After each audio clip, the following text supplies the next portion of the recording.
Have you ever wondered how one cruel decision can destroy an entire family in just a few days? Imagine watching your own grandson standing alone at a busy airport holding his small backpack while the people he trusted the most boarded a plane without him. They thought they were teaching him a lesson. They never imagined someone else was watching. I received a message that changed everything. It simply said, "I have decided he is grounded and will stay at home." My heart broke.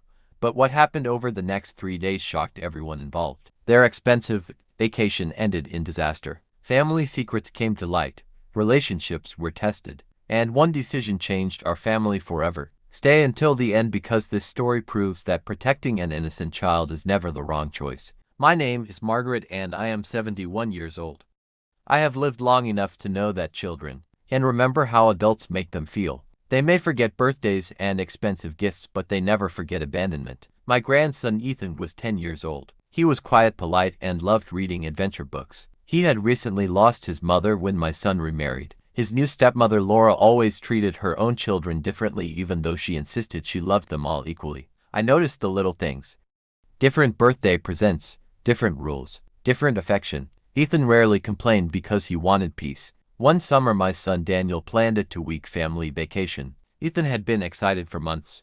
He packed his suitcase himself and even saved allowance money to buy snacks for the flight. Every day he talked about seeing the ocean for the first time. On the morning of the trip, everyone seemed normal. They drove to the airport together. Ethan smiled in every family photo. He believed this would finally be the vacation where he felt like he truly belonged. Everything changed at the boarding gate. According to Ethan later, Laura became angry because he accidentally spilled a drink while waiting. It was a small mistake that could have happened to any child. She became furious. She told him he was grounded and would not be going on vacation. Ethan thought she was joking until she picked up his suitcase and handed it back to him. Daniel hesitated but did nothing.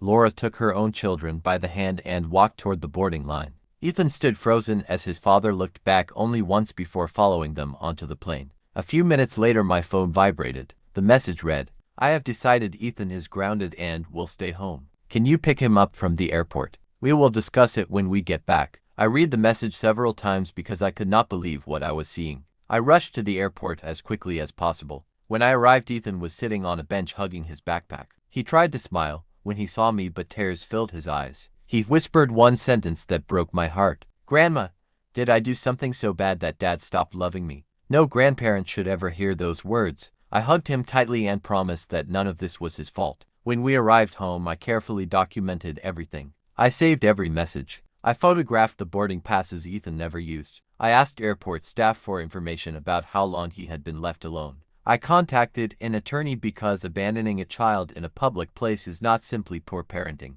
It can have legal consequences. The attorney explained that leaving a minor alone at an airport without proper supervision could raise serious child welfare concerns depending on local laws. He advised me to contact the appropriate authorities immediately. That evening I filed a report. The next morning, child protection officials contacted my son and daughter-in-law. They were asked difficult questions about why they had intentionally left a 10-year-old behind. By the second day, their vacation had become anything but relaxing. Instead of enjoying beaches, they spent hours making phone calls with lawyers, airline representatives, and family members. On the third day, they received instructions to return home immediately for interviews regarding Ethan's welfare. Their expensive vacation ended before it had really begun. When they returned, Laura was furious. She accused me of ruining everything. I calmly replied that she had ruined it herself the moment she abandoned a child. Daniel remained silent until Ethan quietly asked him one heartbreaking question. "Dad, if your new children made a mistake, would you leave them too?"